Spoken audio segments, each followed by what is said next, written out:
కార్యాలు చేసిద్ది. అక్కడ దేవుని సన్నిధి శక్తివంతమైన కార్యాలు చేసిద్ది. ఎవరుంటారు అక్కడ? విశ్వాసమును కర్తయు దాన్ని కొనసాగించు యేసు. దేవునికి స్తోత్రం, హల్లెలూయా. విశ్వాసం అంటే క్రీస్తే. విశ్వాసమునకు కర్త ఎవరు? బైబిల్ చెప్తుంది కదా, 11వ అధ్యాయము 12వ అధ్యాయము హెబ్రీయులకు రాసిన పత్రిక 1వ వచనంలో విశ్వాసమును కర్తయు దాన్ని కొనసాగించు యేసు వైపు చూస్తూ మన పందె పరుగుల ఓపికను మనం పరిగెత్తాలా. అలసిపోకూడదు, సొమసిల్లిపోకూడదు. ఎందుకు తెలుసా? విశ్వాస పరుగులో ఎవరైతే పరిగెడతారో, ఓపికతో ఆశకున్న ప్రతి దాన్ని కూడా అట్టువారు పొందుకుంటారు. ఆమేన్. పరుగు ఆగిపోతే పొందుకోలేరు. అక్కాయి పరుగు ఆగిపోయిన కుళ్ళుబోతుడు చూసి ఆడు పరిగెడుతున్నాడు. చూసావా, దేవుడు అన్ని ఆడికి ఎత్తున్నాడు. ఆడు పరిచయం చేస్తున్నాడండి, అందుకని వాడికి ఇస్తాడు దేవుడు. పరిచర్య ఏం లేదు నీకు, దేవుడు నీకు ఎట్టిస్తాడు? నీ పరిచర్య వాయిదాల పరిచర్య.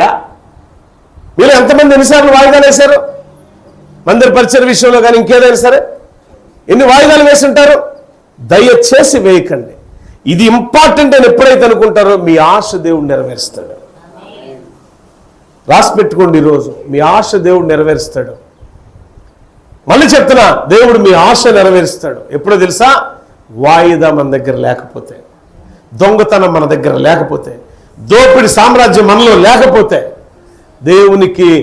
దేవుని మాట తృణీకరించకపోతే. ఏంటి దేవుని మాట? ఎవరు చెప్తారు? దేవుడు డైరెక్ట్గా వచ్చి నీకు చెప్తాడు. అక్క ఇది చెయ్యి అని చెప్పి దేవుడు చెప్తాడా? దేవుని ఆత్మచేత నింపబడిన దైవజనుడు చెప్తాడు.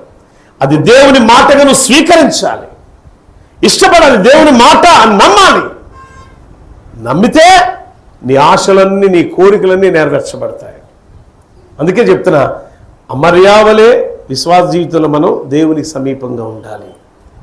రెండవది జబద్యా వలె నమ్మకం ఉండాలి. మూడవది మంచి లేవీలు వలె మంచి పరిచర్య ఉండాలి. ఈ 3 గుణాలు మనలో ఉంటే అద్భుతమే మన జీవితం. దేవుడి మాటలు దీవించుగాక. ఆమేన్. ప్రార్థన చేసుకుందాం.